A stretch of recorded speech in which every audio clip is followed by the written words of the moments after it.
Assalamualaikum warahmatullahi wabarakatuh. Perkenalkan, nama saya Tesar Al-Basir dengan nomor BP 2010-86-2036. Di sini video ini bertujuan untuk menuntaskan UAS dari Psikologi Komunikasi, yang mana saya akan membahas materi dari setelah UTS tentang konsep diri.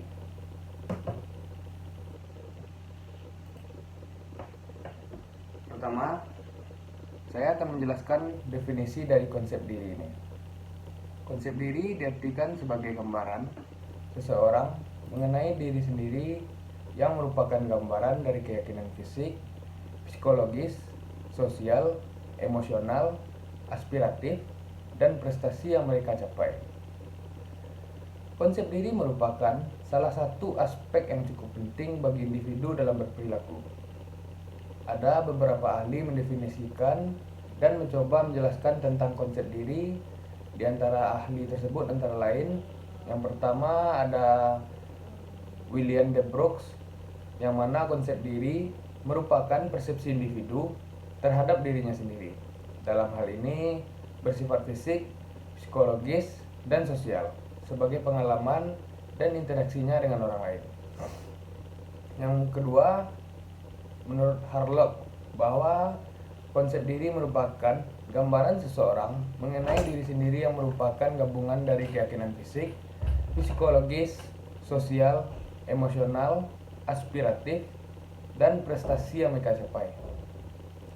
Yang ketiga, menurut William H.,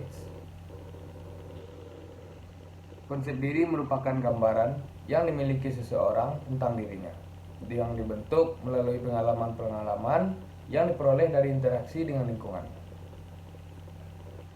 Menurut Chaplin, dalam Kamus Lengkap Psikologi, konsep diri adalah evaluasi individu mengenai dirinya sendiri, penilaian, penafsiran mengenai diri sendiri oleh individu yang bersangkutan.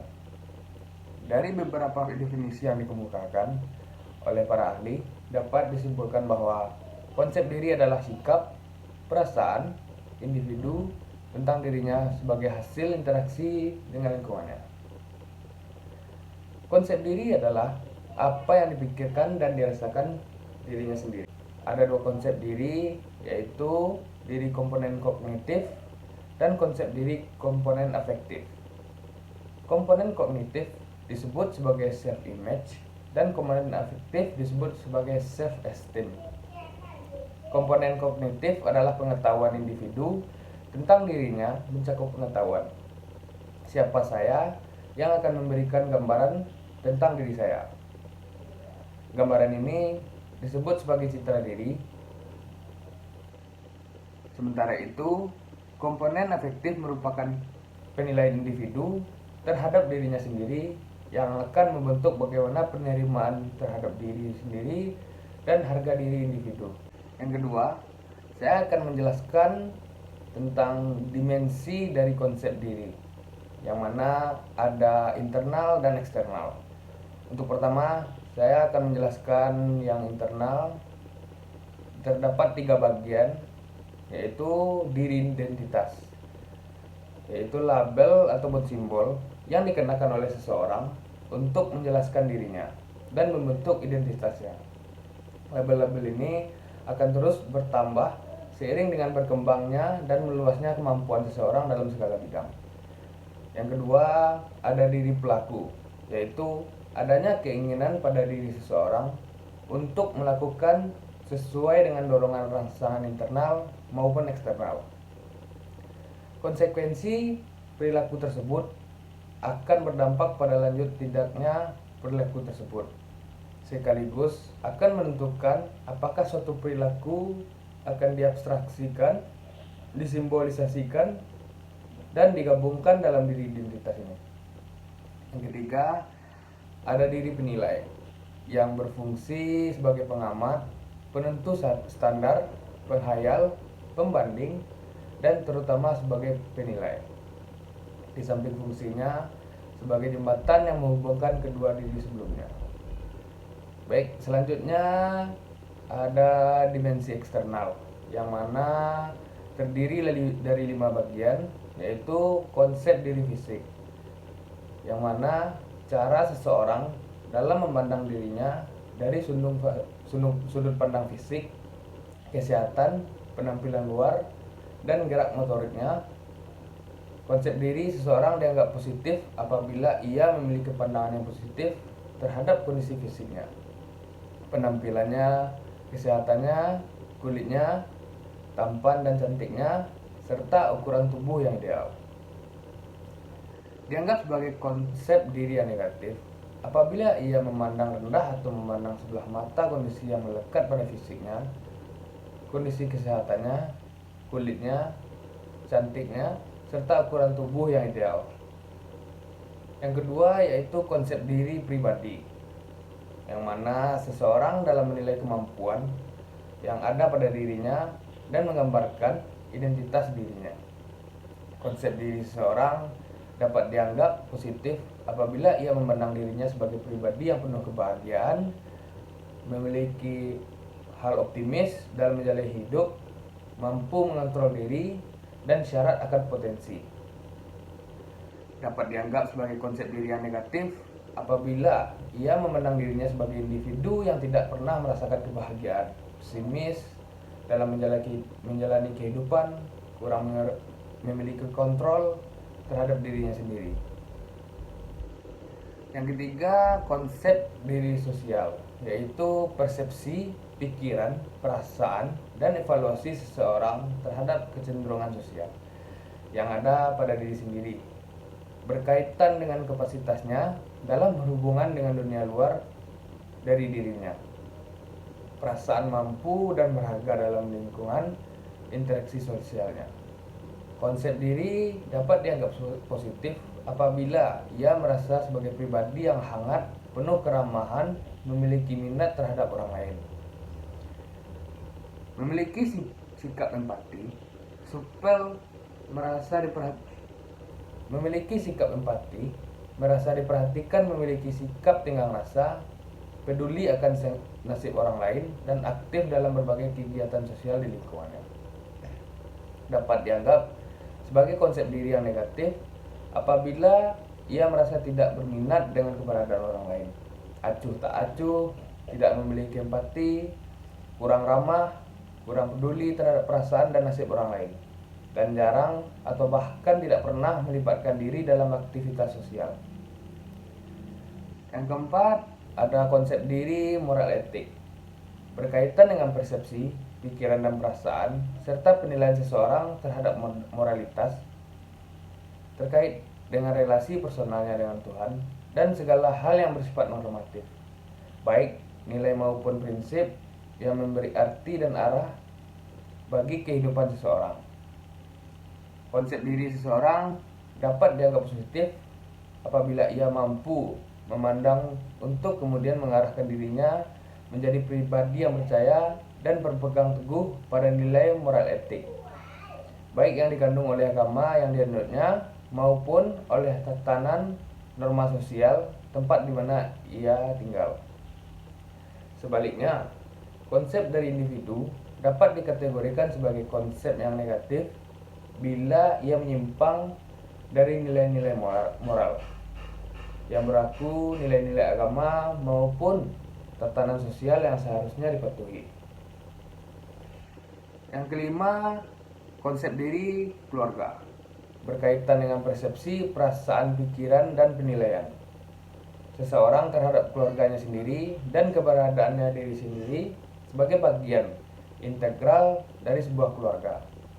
Seseorang dianggap memiliki konsep positif apabila ia mencintai sekaligus dicintai oleh keluarganya, merasa bahagia di tengah-tengah keluarganya, merasa bangga dengan keluarga yang dimilikinya, dan mendapat banyak bantuan dan dukungan dari keluarganya. Dianggap negatif apabila ia merasa tidak mencintai sekaligus tidak dicintai oleh keluarganya, tidak merasa bahagia di tengah keluarganya, tidak memiliki kebanggaan pada keluarganya, serta tidak banyak mendapatkan bantuan dari keluarganya. Baik, selanjutnya ciri-ciri dari konsep diri, yang mana terbagi menjadi dua, ada positif dan negatif. Untuk yang pertama, saya akan menjelaskan positif dari ciri-ciri konsep diri.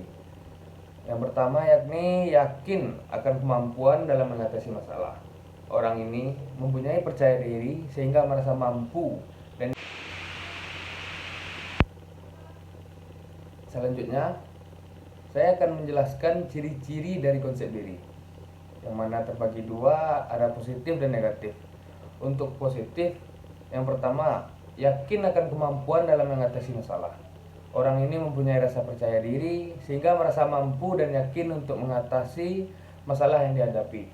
Tidak lari dari masalah dan percaya bahwa setiap masalah pasti ada jalan keluarnya. Yang kedua yakni merasa setara dengan orang lain. Ia selalu merendah diri, tidak sombong, mencela atau meremehkan siapapun, selalu menghargai orang lain. Yang ketiga, menerima pujian tanpa rasa malu. Ia menerima pujian tanpa menghilangkan rasa merendah diri. Jadi meskipun ia menerima pujian, ia tidak membanggakan dirinya apalagi meremehkan orang lain. Yang keempat, bahwa setiap orang mempunyai perasaan dan keinginan serta perilaku yang tidak seharusnya disetujui oleh masyarakat. Ia peka terhadap perasaan orang lain sehingga akan menghargai perasaan orang lain meskipun kadang tidak disetujui oleh masyarakat. Yang kelima, mampu memperbaiki karena ia sanggup mengungkapkan aspek kepribadian tidak disenangi dan berusaha mengubahnya. Ia mampu untuk mengintrospeksi diri sebelum mengintrospeksi orang lain dan mampu untuk mengubahnya menjadi lebih baik agar diterima di lingkungannya. Baik, selanjutnya hal negatif dari ciri-ciri konsep diri. Yang pertama yakni peka terhadap kritik. Orang ini sangat tidak tahan kritik yang diterimanya. Hal ini berarti dilihat dari faktor yang mempengaruhi dari individu tersebut. Belum dapat mengendalikan emosinya sehingga kritikan dianggap sebagai hal yang salah. Bagi orang seperti ini, koreksi sering dipersepsi sebagai usaha untuk menjatuhkan harga dirinya. Dalam berkomunikasi, orang yang memiliki konsep diri negatif cenderung menghindari dialog yang terbuka dan bersikeras mempertahankan pendapatnya dengan berbagai logika yang keliru. Yang kedua, ada responsif terhadap pujian. Walaupun ini mungkin berpura-pura menghindari pujian, tapi ia tidak dapat menyembunyikan antusiasnya pada waktu menerima pujian ini. Yang ketiga, cenderung bersikap hyperkritis. Ia selalu mengeluh, mencela atau meremehkan siapapun. Mereka tidak pandai dan tidak sanggup mengungkapkan penghargaan atau pengakuan pada kelebihan orang lain. Yang keempat, cenderung merasa tidak disenangi orang lain. Ia merasa tidak diperhatikan, karena itulah ia bereaksi pada orang lain sebagai musuh, sehingga tidak dapat melahirkan kehangatan dan keakraban persahabatan. Berarti individu tersebut merasa rendah diri atau bahkan berperilaku tidak disenangi, misalkan membenci, mencela, atau bahkan melibatkan fisik yang mengajak berkelahi. Yang kelima, bersikap pesimis terhadap kompetisi. Hal ini terungkap dalam keengganannya untuk bersaing dengan orang lain dalam membuat prestasi yang ia akan menganggap itu adalah hal yang tidak disenanginya. Selanjutnya, faktor-faktor yang mempengaruhi konsep diri. Konsep diri mungkin sedikit berubah selama masa kecil, namun di dalam kebudayaan kita, konsep diri ini sering menjadi masalah, khususnya selama masa remaja.